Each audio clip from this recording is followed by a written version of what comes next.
You are significant. You have seeds of greatness inside of you. You are not on accident. You are on purpose. You are here for a very divine, special purpose. And we are going to talk in this podcast about evidence that you are significant.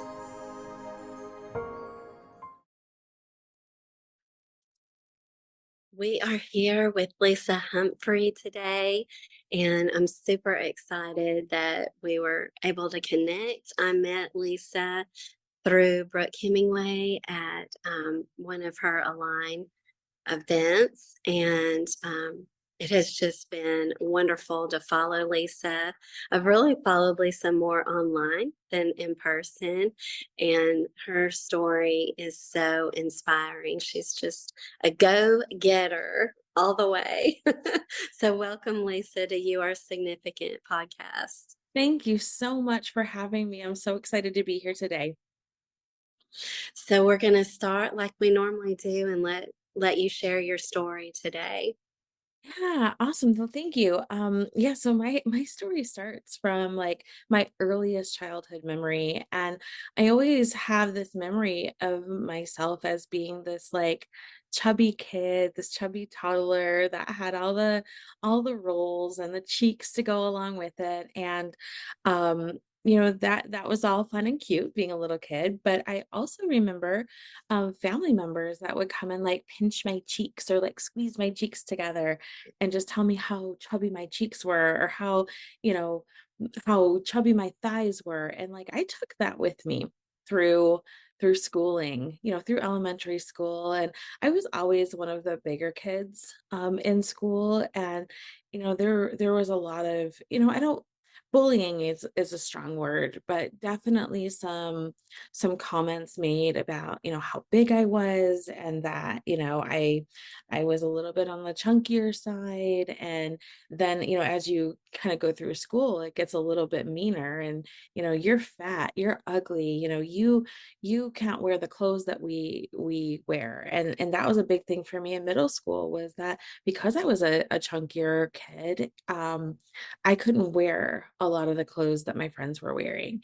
They were shopping in the juniors department, I was shopping in the women's department because I developed at a young age, so I had a big chest. My belly, I had a lot of belly fat, and you growing up, my mom was a longtime Weight Watcher, and she was always like on a diet and off a diet, on a diet and off a diet, and we never really learned what true like good eating was, right? Like she was the mom who would prepare her meal and then she would prepare ours. So we would eat something completely separate from her. So we never got to understand why mom was eating different.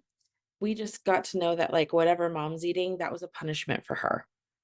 And she treated it as such because she was fat and she gained weight and she wanted to look better. She had to punish herself by only eating this food when the rest of the family got this food.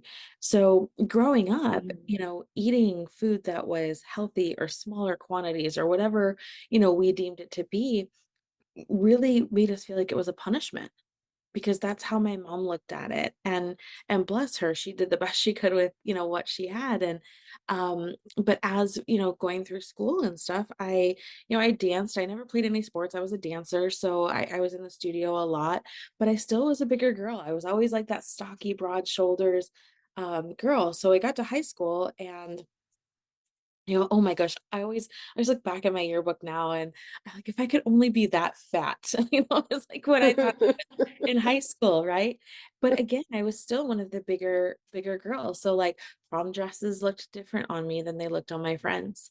And, the boys that I was interested in were interested in me. And I remember like carrying that with me and just really turning that into like, not feeling like I was good enough, not feeling like I was like I had a place. And that's when I really started tying my worth to the scale. And where it started to become a detriment because I never really learned the true way to like lose weight and be healthy. So I always just associated the number on the scale with my worthiness. and it really, really held me back. And, you know, going through college and stuff and getting into a long-term relationship, it kind of was a detriment to me because I finally, found somebody who would love me for who I was, and I found somebody who wanted me. I found somebody who wanted a life with me, and I I let myself go. I stopped caring. I'm like, well, it doesn't matter anymore because I'm not trying to impress anyone. I'm not trying to find someone to love me. This person loves me, so it doesn't matter. And so I let myself really go and gained a bunch of weight. And I was around the 400-pound mark at one time. And I remember I was a nurse. It's like Mm, everybody's like, "You were a nurse and you did that?" I'm like, "Yeah, because nurses don't get a lot of education in nutrition. We don't. I think it's mm. like a week. It's a week. Wow. We don't. We don't get we get taught about all of the It's pharmaceuticals, not all of really the a focus for no, the AMA, American Medical not at all. Association. Not at all. Yeah. Not at all. And Even doctors aren't trained just a nope. lot in nutrition either. No. And they're not, and it's such a shame, and I know a lot of them want to be. I know I did because Yeah. that would I knew deep down that that would help people, but again, we were never taught that, so it was never, the focus in my mind as I'm doing nursing, but being a nurse and being 400 pounds was really hard. I remember that I, ended up taking a job, like, in the ICU because, people were on vents. I didn't have to run back and forth in 6 ways from Sunday to try to get to people because I just couldn't. I had let Yeah. myself go, and at this point, like, I was living with my long-term relationship. We had plans of getting married, and he had a son who lived with us, my stepson, who was wonderful, and I remember I let myself go to a point that I would leave work, and I would go through a drive-through, and I would eat a full combo meal. And then I would find somewhere between that drive-through and my house to throw away the evidence because I was so embarrassed. I didn't like the way I looked. I didn't feel good in my own skin. I saw that weight go up and up on the scale and knew that I wasn't good enough and I would never be able to be good enough to lose it or look good or feel good. And then I got to the point where I didn't think I deserved it and I believed it. And so Mhm. that went on for a while where I would go through a drive-through, I would throw away the evidence, and I would get home and cook my family a full meal, and I would eat a second dinner. Mhm. I was going through 2 cases of soda every single week, and if you have ever looked into the nutritional content in Oh. soda, there is none. The Mhm. sugars are sky high. I mean, when I did an experiment and later in life and now with what I do in the fitness world, I did a webinar and I showed how much sugar is actually in one can of soda. And I had the realization in that moment as to what I had been doing to myself back in those days where I was drinking 2 cases a week, right? Mhm. And And not to mention soda and how damaging it is to your oh my God, all your tissues in your body. And everything, everything. mhm.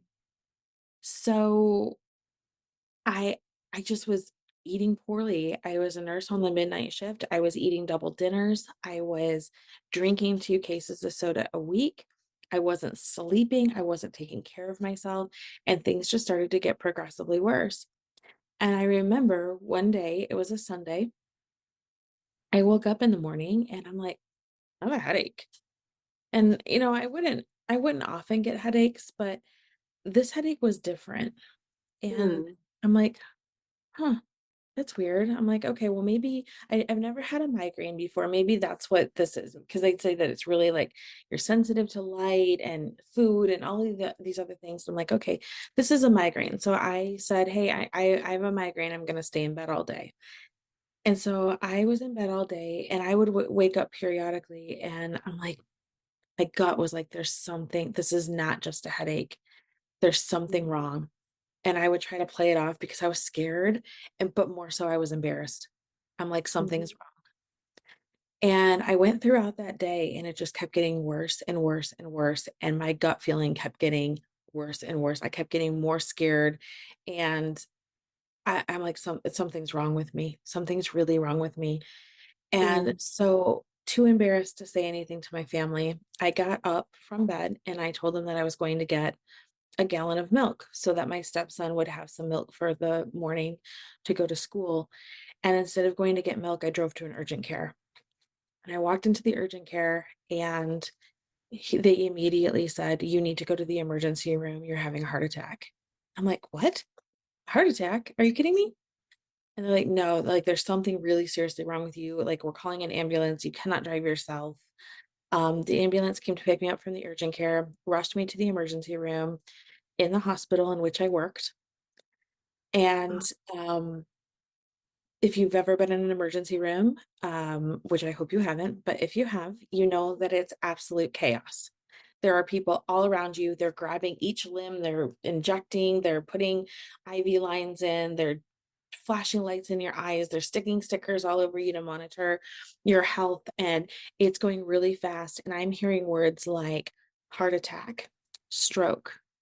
I'm hearing words like, we don't have enough time. I'm hearing she needs help now. And I'm like, what is happening? And I remember looking over at a nurse, and she was familiar to me, but I didn't know her. And I just looked at her and I said, "Am I going to die?" And she said, "I don't know." And I'm like, what is going on? Like, this was just a headache. Like, what happened? I had blood pressure that was at stroke level. It was so high, so incredibly high. The blood pressure was so high, it was causing heart palpitations, and mm, they weren't able to get my heart rate under control. And because my heart was beating so fast and the pressure of my blood was so high, they were afraid that they were going to have some like arterial or vein blowouts. Because I mean, I had already broken blood vessels in my eyes at this point because my blood pressure mm. was so high. So they had got me stabilized and Wow. everything calmed down. It was very scary. And everyone left. And so I And remember your in the family shock, didn't know. family Your did not husband know. didn't even know Mm-mm. where you were. No, and they kept asking me, like, "Who do you want us to call? Who do you want us to call?" I'm like, "No one, no one, no one." I didn't want anyone to know because in my mind, I'm still gonna walk out of this You're hospital and go, "Have a still gallon of milk tonight." gone to just get milk, and this is going to Right? be Like, I'm over still in a coming back minute. with milk.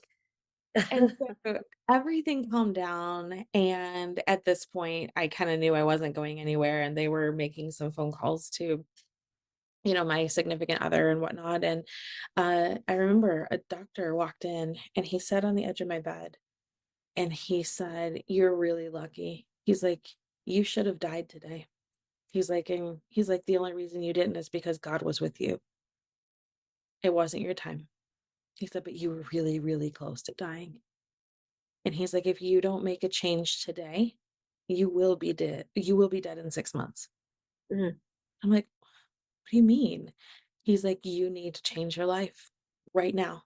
He's like, "You were given a second chance, and if you don't make the change, you will die in 6 months." And he got up and walked out. I'm like, "Hang on, wait a second. Like, I don't even know what you mean." And he just didn't turn around. I'm like, "I'm supposed to figure this out." And so he walked out, and I watched the curtain kind of close behind him. And I started talking to God, and I'm like, "First of all, thank you for not, for letting me still be here." And I'm like, "But I don't know what you want from me. I don't know what changed my life means." And I knew that it meant, getting healthier, but I didn't know where to start. I'm like, "You have to help me because I don't understand."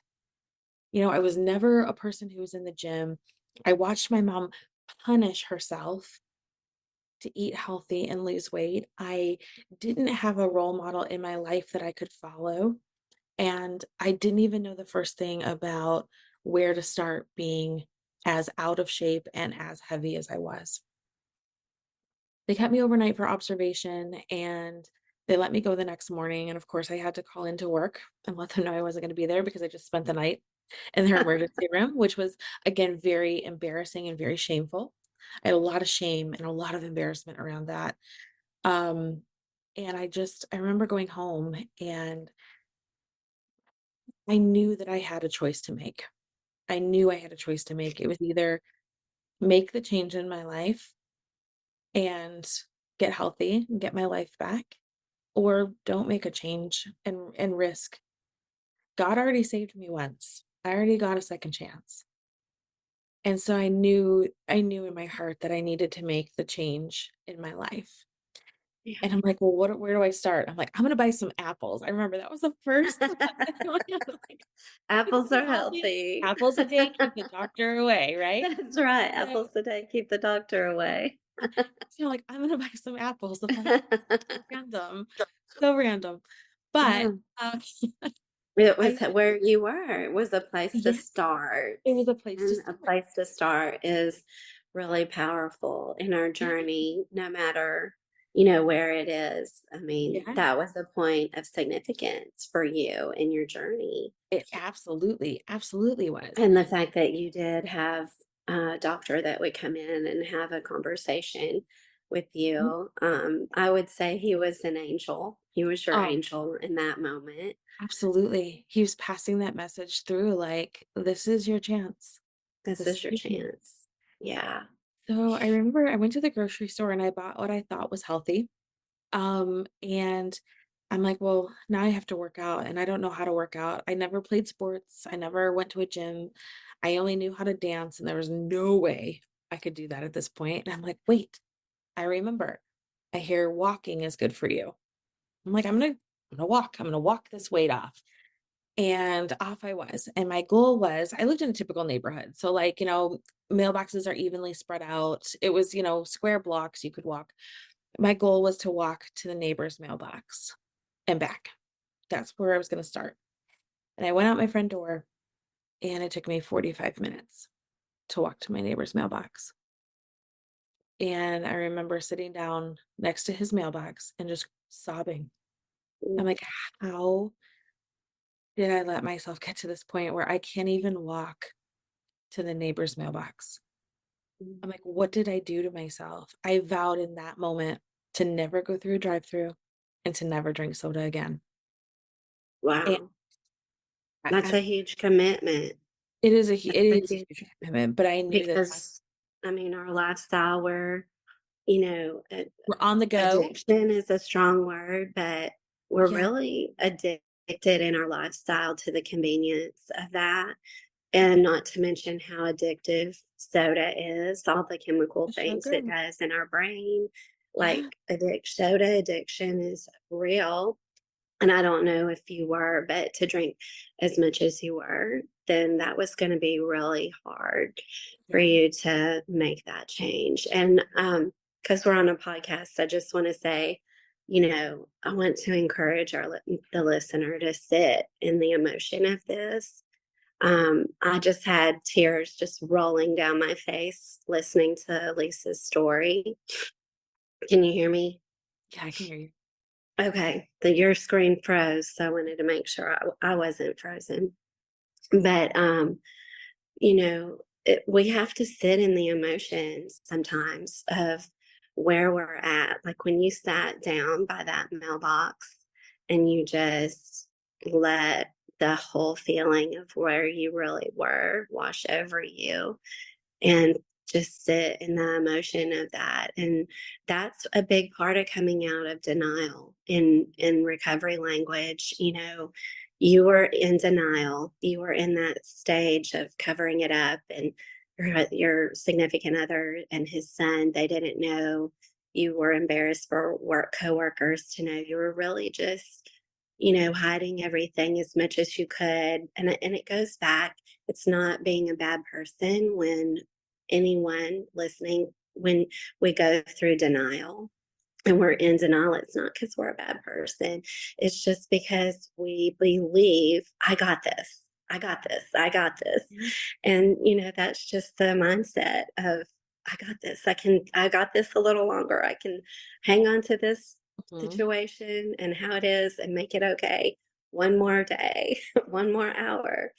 And, Yeah, when you listen to that doctor and then you decided to make that commitment, no more drive-throughs and no more soda, and you decided to walk, you were taking those first hard steps oh, out of it's so your hard. denial. Your Yeah, neighbors were going to see you, mhm. your Everybody. significant other, your stepson, they were going to, where are you going? Oh, I'm going to go walk. when we do that, we're risking being asked a question. Well, why? Why are you doing that? Exactly. Exactly. Yeah, it was rough. And, having the sugar addiction, and if you've ever done a sugar detox, it's significant. It is It's significant. so hard. I Um, mean, truly, some of yeah, us need in-house rehab for that, for 100%. support. And that's probably what I should have done, but I didn't know any better at that time. And just what your body goes through in detoxing from that much sugar is very scary, very scary. Mhm. But, you know, I sat down and I cried that day, and I made some promises to myself. And, up until then, I had broken every promise I had made to myself. And I'm like, what's going to make this time different? And I just, I knew that God was there with me that day in that moment because it was different. It felt different. The commitment to myself felt real. It felt very easy. And I'm like, okay, Mhm. okay, The this burden was light, burden. just like Yeah. Jesus says, "My yoke is easy, my burden is light." And that's a sign that's who this was from. Yeah. So I walked back and I'm like, wow, that was hard. um, but I vowed to do it the next day and the next day. And every day I walked. And then I walked to the next mailbox and the next mailbox and the next mailbox. And after that, I was walking a mile. And I'm like, holy crap, I just walked a mile. I can't believe it. And so because I had adjusted my eating, I wasn't doing drive-through. And I mean, you stop a soda addiction like I had, you're gonna drop weight just by dropping the soda addiction. So Yeah, I was yeah. seeing the weight come The off. And inflammation in your body yeah, that decreases. It's not even just all fat, just the exactly. inflammation. Yeah. Mhm. Would just, make you weigh less and look better and feel better. Feel better. But I Mhm. knew I needed something else. If I was gonna continue on this weight loss journey, like, I knew I was gonna need something else. And I'm like, it was really hard, and it wasn't going as fast as I wanted to go. And at that time, I wasn't as aware as I am now, because you don't put the weight on overnight. That means it doesn't come off overnight. But all I ever knew was dancing. And I'm like, I got it. I'm gonna join an adult dance class. That's how I'm gonna that's how I'm gonna do it. And I went in with the idea that I was gonna lose another 30 pounds, and then I was gonna get weight loss surgery. So that was my goal. And if you've had weight loss surgery, no judgment at all. It's for some people. It's not for other people, and it helps, and it does its job. So I found an adult dance studio that was 2 blocks from my home. If that wasn't another like miracle set in my path. And so I called, and it just so happened they were starting another round of adult dance the very next day. So I'm about, at this point, like 45 days into my journey. And so I walked in still, under 400 pounds, but still pretty darn close. And I have And a question. When yeah, you went in the ER, did you have a stroke or did you have a heart attack or neither one of those. No, but it was really? very, very close. The Wow. diagnosis was excessive hypertension. Okay. And So that's your diagnosis that you're also dealing with yeah, is like high blood high blood pressure. pressure because of my diet, lack of exercise, and excessive weight. Mm-hmm. Yeah. So I walk into that dance studio, and it started. The whispers, the pointing. I did not look like them. And I knew I didn't look like them. And I stayed, and the instructor came out and started class. And, I thought I was going to walk in here and have it be like riding a bike. Like, my muscles will know what to do. I danced for 30 years of my life. It's no, it doesn't feel the same. It doesn't look the same. It doesn't feel the same. Um, but Your body it, had forgot how. yes. And it was the hardest 45 minutes of my life, is what it felt Mm. like. And class got done, and again, I was super embarrassed and just full of shame because I knew these people were going to talk about me. They already had been talking about me. And I just went over to the side of the room to grab my bag. And as I bent down and I was putting my things in, I see the instructor out of the corner of my eye walking over to me. And I'm like, oh no, she's going to tell me that I can't come back. I was just, fear just washed over me. And she bent down next to me and she's like, hey, I just want to let you know that you move beautifully. And she got up and walked away. And like, it still get teary. Look at me. It still get teary because in that moment I knew, sorry, I knew that she believed in me more than I believed in myself. And I didn't know how much I needed that in that moment because that mind chatter was still horrible in the Mm. way I talked to myself. And to have a total stranger after what I just did for 45 minutes, I wouldn't even call it dancing, come over and say that to me. I'm like, wow, she believes in me. I'm like, okay, I'm going to go back. And so I did. And I kept going back every week. And it was about the 4th week, I had dropped 30 pounds. I had, met my goal for my internal, I'm gonna go have weight loss surgery goal. And so after class, she's like, "Okay, what gives?" She's like, "I know you've danced before, I can tell." She's like, "Why are you here?" She's like, "What is going on?" She's like, "There's something with you." And I'm like, "Yeah, yeah." I'm like, "Listen," I said, I'm just here to lose 30 pounds. I'm gonna go have weight loss surgery and my whole life is gonna be better." And she whipped back around and she's like, "Not on my watch." She's like, "You're not having weight loss surgery." She's like, "I'll see you next week." And I'm like, "Who is this lady to tell me what I'm gonna do?"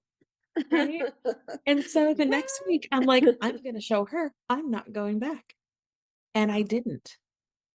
And then the phone rang. She's like, "Where are you?" I'm like, "Not coming." She's like, "Well, I'll wait." I'm like, Oh, she's wait. "Know Oh that my you live 2 goodness. blocks away?" She's like, "Everyone wants to know where you're at, and we'll wait for you." And they did. And they did. Then I showed up and we danced. And I kept dancing and was losing big time weight. And, she was a fitness instructor. And so, I had kind of, told her what was going on. And, at that time we had become friends. And she's like, I think you should probably add in some weightlifting. She's like, because as you're losing the weight and as your skin is trying to regain elasticity, she's like, you really should probably add some strength training, go to the gym, walk on the treadmill, still come dance because it's fun for you. But like, I think you need more. So I joined a gym and I was really intimidated because I'd never been in a gym in my entire life. And so I walked in and whoever decided that it's a great idea to put all of the gym equipment on the 2nd floor, I mean, genius, right? I'm like, I gotta climb these stairs to get to your okay, okay, I see where we're going. So I started climbing the stairs, and again, like I'm still working up some stamina. I'm still like really regaining, some endurance. And I'm walking up these stairs, and it was like one of those stairs where you go up and then you turn, then you go up the 2nd flight of stairs. As soon as I turned to go up the 2nd flight of stairs, I looked up and there's a sign at the top of the stairs, and it says, "What you eat in private shows in public." Mm, And like this flood of emotions came over me. And I'm like, I was never hiding from anyone but myself. mm, My family, my friends, my coworkers, they knew what I was doing. They might not have known exactly what drive-through I went through, but me hiding that food and hiding that soda consumption, it showed. That's what got me to be the size that I was. mm, I wasn't hiding from anyone but myself. And so I saw that sign and I'm like, yeah, who was I trying to kid? mm. So I started doing a workout thing at the gym. I was the girl who was reading every direction on the machines because I had no idea what I was doing. Like I knew it. I'm like, okay, you push this one, you pull this one. So I went through their little circuit that they had made. And, I had been going to the gym for about a month and I noticed that there was a yoga class there. And I'm like, "Well, I heard yoga is supposed to be good. My muscles could probably use some stretching and, my mind could obviously use some quieting." So I signed up for the yoga class and I walked into that yoga class and it happened again. The stares, the whispers, the pointing.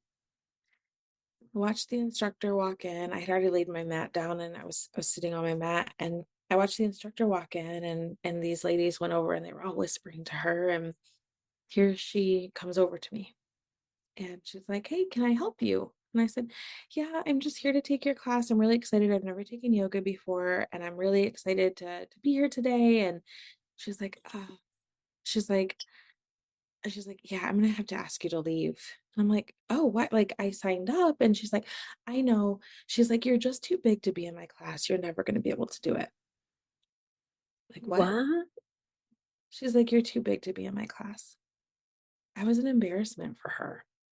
Mm, And I just remember rolling my mat up and I'm like, "I'll show you." mm. And so I kept working.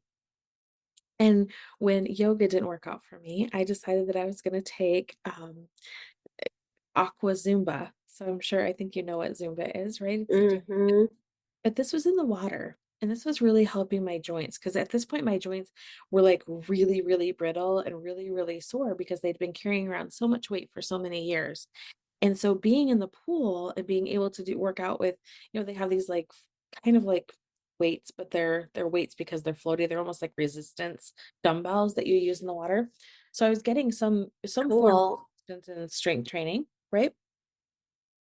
In the pool and doing like dancing. So that was pretty fun. And I had made a friends with all of the people in the pool, which all happened to be like older ladies and senior citizens. And I was the young one that was in their class. And they all knew my journey. They all knew where I was going. And because every day I would get out of the pool and get into the locker room and I would step on the scale and I would see what it said.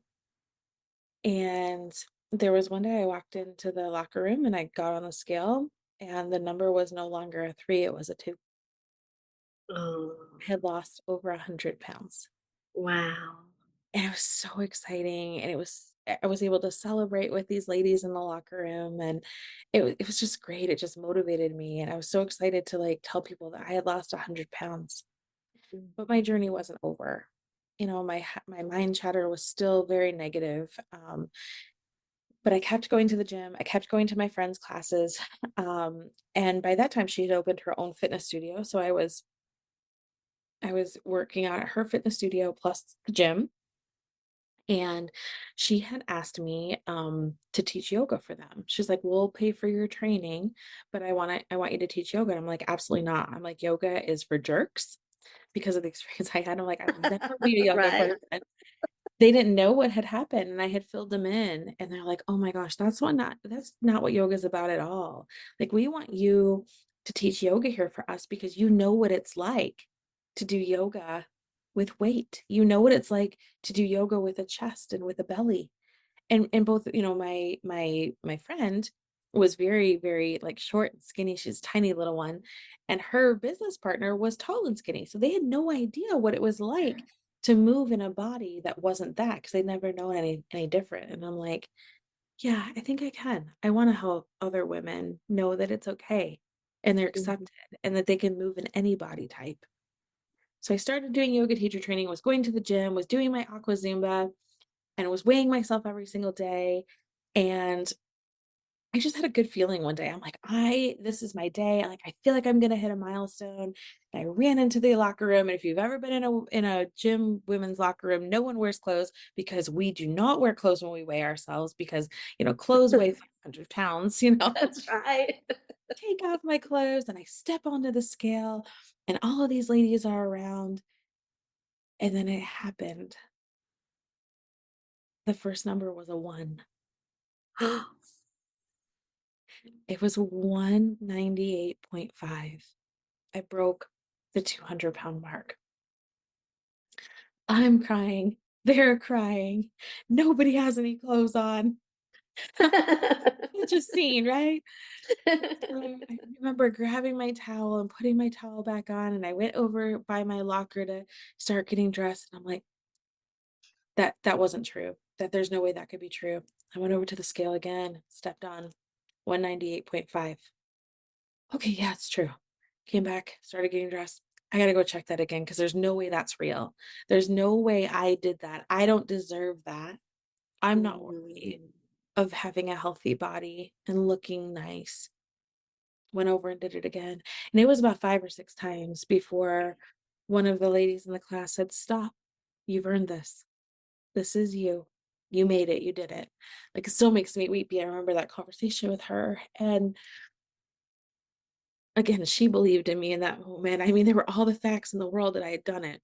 The number was the number, but my mind didn't catch up. It still was like, "It's not enough. You still look bad.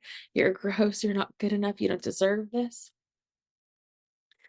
And so I had went through still working out and still doing a lot of amazing things. And one day my friend who owned the gym and who had helped me from that very first dance class, she's like, "Hey," she's like, the partner I have here doesn't want to do this business anymore." And she's like, "We're gonna close." And I'm like, we can't close. Like, I accomplished so much here. Like, we can't, like, no." And she's like, "Nope, she doesn't want to do this anymore. She wants to just go do her own thing." And I'm like, "What if we did something?" I'm like, "Because I want to give back so bad. Like, you helped me get my life back." I'm like, I wouldn't be here without you." And I tell her that every day. Like, "You saved my life." Because I don't think I would be here today had she not said what she said way back when in that dance studio, that I moved beautifully, because that was the first time someone believed in me more than I believed in myself. And so we decided we were going to open a fitness studio. And from decision to open date was 32 days. We opened a fitness studio in 32 days. Our Wow. opening day, we saw 500 people in our studio in the first day. It was Wow. incredible, Where incredible. did they all come from? Are you in a Oh my smaller gosh. town, big We city? were Yeah, we were in, like, a mid-sized city, but, like, people Okay. from the gym that I had been at, like, people that were coming to her studio, people way back when in that dance class, friends and family and friends of friends, and they were so excited to support us as we opened our business. And here we are 10 years later, same studio, same partnership. And I tell her literally every day, "You saved me." Like, I well, you're stuck with me. We're together forever now. Like, and so yeah, so we'll be celebrating our 10-year anniversary of the opening of our studio this upcoming January. But about 2 years ago, I noticed something within myself and then within my students. Well, And first, I want to say oh, congratulations. thank you. Thank you. Thank Like, you. that is such a huge accomplishment on so many levels because just because you were successful in your own health journey doesn't mean you knew how to run a business Oh, doing no way. this. And so that is incredible that you've been able to successfully run a business. So smart that your mentor not only believed in you and helped you accomplish your whole, like, all the success in your health, but obviously she was a great person to mentor you in having a fitness business, which is not an easy business. Let me just say, it No. is a very, it's a challenging business to have because of, lots of people don't stick with their commitment. Yeah, And the fact that you did is so powerful, a powerful element that you're bringing into your studio to inspire. yeah, thank you. So, congratulations on 10 years. Thank you. Thank Woo. you. We were so excited. Like, my goal in opening the studio was to help one person, just one person, get their life back the way I got my life back. And I've been Yeah. able to be a part of so many journeys, and it's been incredible. And I So think that's allowed you to pay forward that moment where she totally, said, you move beautifully, and you've been yeah, able to say things like that to yeah. other And women just who've come to your standing, studio. yeah, and standing next to women as they're watching the scale and the 2 turns to a 1. I mean, those moments are incredible, incredible. And it's And like, I it's not that know. you're saying you're defining your worth or their worth by that scale number, like where we Yeah, started in your story. yeah, Your mom was defining her worth by how big or small she was and mhm, punishing herself with food, but just that that is a measurable sign of the victory, and also that you are keeping your promises to yourself and growing in all the ways that you've promised yourself you were going to grow in. exactly. It's been an incredible journey, and then to be able to take it a little bit deeper, like, when I realized, like, 2 years ago, like, I was still buying clothes in sizes that I was when I was 200 pounds heavier. And I was still being really hard on myself, and I wouldn't look in the mirror, and I didn't feel like I was attractive, and I had split at that point from my long-term partner. We had just, and it was very amicable. We just were going in different directions. My life completely changed, and Mm, it turned me into a different person, and not that we didn't love each other or care about each other, it was just we were just weren't meant to be, and that's okay. And we still, to this day, we have a great relationship, and we talk all the time, and it's fine. But and I'm remarried, and he's remarried, and everybody's happy. But I realized something, like, my mind, I had healed my body. I had healed the nutrition. I had healed my body from the hypertension. I had released the weight, but I never ever took my mind with me. I never healed my mind. I never healed mm, my heart. And I started to see, like, right about COVID time, I started, like, falling back into bad habits. And I wasn't, mm, doing the things for myself that I should have been doing. And then I noticed, like, my clients were doing the same. And they would be, like, in it to win it, like working out, eating right, like taking care of themselves and doing all of the things, and then they'd fall off. And then they'd come back and they'd fall off, and they'd come back and they'd fall off. And I'm like, what is making them fall off? What is making me fall off? And I did a lot of searching, and I happened to be in the right place at the right time, another God moment, with a man named Dave Hollis, who has since left us. But I was in a mastermind with Dave Hollis and Heidi Powell, and they had introduced us, our group, to beautiful woman, Alejandra Crisafalli, and she is a life coach that focuses on healing. And I heard her maybe say 3 words, and I'm like, I need her. And I immediately signed up for her group program. It was so good, and I did so much healing. I signed up for it again and took it again, and it was so wow. good, and it was so healing. I'm like, okay, here's my deal. Like, I own the studio. I see people going through the exact same thing I am. Can you recommend a program that I could go through, that I could bring a life coaching program into the studio, because I feel like they need it. I feel like people need to heal their minds and their bodies at the same time. And Yeah. That so is the piece that you felt like had been missing for yeah, you. for a And you long saw time. the power of healing the mind and the body together. Yeah. So she actually said, "Hey, I literally just started certifying people in this program, and I want you to go through it."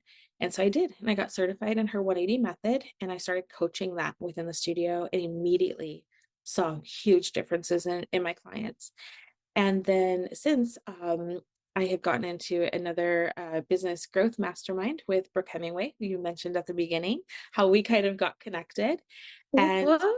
yeah, Brooke has encouraged me to I expand love my coaching her. business. She's amazing. She is Yeah. amazing. She has encouraged me to expand my coaching program, and so I've since written 2 of my own coaching programs. One that specifically focuses on weight loss and identity, and it's called Beyond the Scale. And we talk about things in this coaching program that go way beyond the scale. How you feel, like the scale doesn't define you. Well, it's a tool in your tool belt, but it absolutely doesn't define you. And there's so much more about healthy living, physically and emotionally, that have nothing to do with a scale.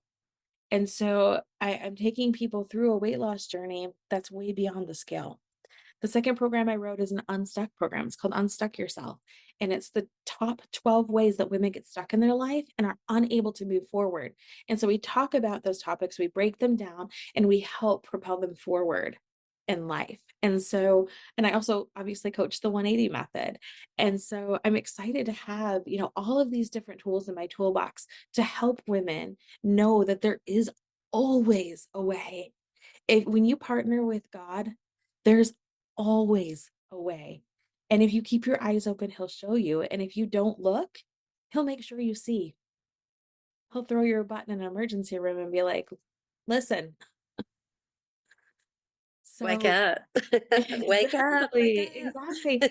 So I'm so, so excited. And I'm so grateful to have had that happen to me because it really focused me on the path that I should have been walking and the path that was presented to me. I could have quit. I could have given up. I could have went and resisted what God was putting in front of me. Um, but I chose to follow. And that felt right. And it felt easy. And it just happened. It wasn't forced. And so I just feel blessed that I have a coaching business, I have a studio, I have a support system of friends, I have people, in Brooks community that I can share my passions with, and the opportunity to help other women get their life back just the same way I did. Wow, so incredible. So, how can women come into your coaching program or follow you and benefit from what Absolutely. you've learned? So I have a free coaching community on Facebook. It's called Northern Roots VIP members, and you can join that group. You can find it through me. I'm under Lisa Humphrey on Facebook. You can find me at Coach Lisa Humphrey on Instagram. And my company, Northern Roots Wellness and Coaching, you can find on the website, there's a spot that you can book a free call. And you can book a call with me, a free coaching call, no strings attached, just to get a feel of what it's like to work with a coach and to work through a problem. And so I'll take you through some different methods that will help you get unstuck. And it can be on weight loss and nutrition, or it could be other stuff in life that you feel is holding you back. I would love to be able to offer that to anyone who wants it, to help them move forward in their life. Are you able to give us just a little sneak peek of what your coaching program, the 12 ways to overcome brokenness? Yep. So just last night, I'll give you an example. Like our coaching call last night was about settling versus waiting for what you want. And the number one reason that people settle for things is fear. And when you remove fear from the picture and you practice patience, settling isn't even an option anymore. And so we talk about like how you get stuck in settling when all of what you want is over here and it's available to you. You just don't have the patience because of fear to wait for it and to work for it. Maybe the path isn't clear, the plan isn't clear. We also talk about things like setting boundaries, people pleasing, you know, spend who you spend your time with really makes you into who you are. We talk about, how people pleasing really holds you back from developing into your true person. Things like that. And then on the beyond the scale side, my goodness, we talk about defining who we are and what defines who we are. And just because you have a bad day or a bad meal doesn't mean the next one has to be the same way. And really looking at weight loss from a very different perspective. And I have people in that group who don't have a single pound to lose. And I have people in that group who have several, like 100 pounds to lose. And the reason they're both in the same group is because it all boils down to how do you feel in your own skin, physically and mentally? How do you feel in your own skin? And if you don't feel good in your own skin, let's figure out why, and let's figure out what to put into your body nutrition wise to make you feel your best, and what workouts work best for your body, and what can we do to heal your mind so that you love yourself just as much as we love you. Oh, wow. I just love that so much. And it has been wonderful to have you on today to hear and have you share just so vulnerably your journey and just how hard it's been, but also how much love and support and that you've had, and that at just the right moments, God just dropped in someone to share that next message of hope that you needed to keep going, even when you still didn't have all the tools yet. And I think that's one of the hardest parts why people do quit. Like, I don't know, it just came to mind when you saw that first 100 pounds come off.